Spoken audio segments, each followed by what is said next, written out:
সেটা বলা আগে আব্বাস আর নওশাদের উত্তর দিতে হবে, না তো খানকির ছেলেকে বেঁধে রেখে দেবো। দুই খানকির ছেলে এই উত্তরটাকে দে।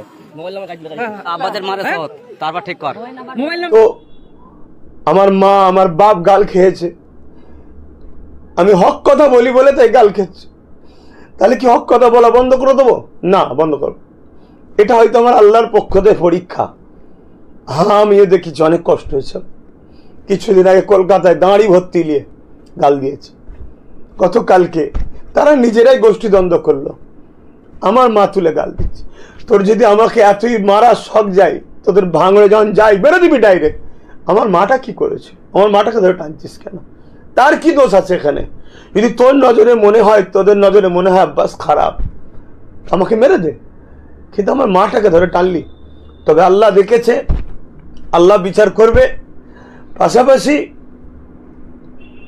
আমি লড়ছি হকের জন্য, অবশ্যই আপনাদেরকেও বাঁচাবার জন্য লড়ছি।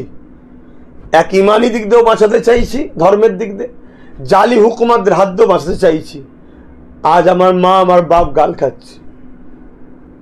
গণতান্ত্রিককে সামনে রেখে, সংবিধানকে সামনে রেখে প্রতিটা গ্রামের মানুষ ভালোবাসার বা যাদের জন্য কথা বলে, যারা মনে করেন আব্বাস সিদ্দিকী কথা বলে, কি করেন আপনারা এটাও আমার দেখার একটু দরকার। তবে সংবিধান বিরোধী, গণতন্ত্র বিরোধী কোনো কর্মকাণ্ডকে ইসলাম মানে যে দেশে বাস করব সে দেশ বিরোধী বা দেশের সংবিধান বিরোধী কোনো কর্মকাণ্ডের দিকে যাবেন, এটা ইসলামও অ্যাকসেপ্ট করে না, আমিও পছন্দ করি না। অবশ্যই আমার খুব ব্যথা লেগেছে। আমি এ বিচার আমার আল্লাহর কাছে দিয়েছি, আল্লাহ দেখেছে, আল্লাহ তিনি শুনেছেন সব, তিনি বিচার করবেন আল্লাহ। এছাড়া আমার আর কিছু বলার নেই।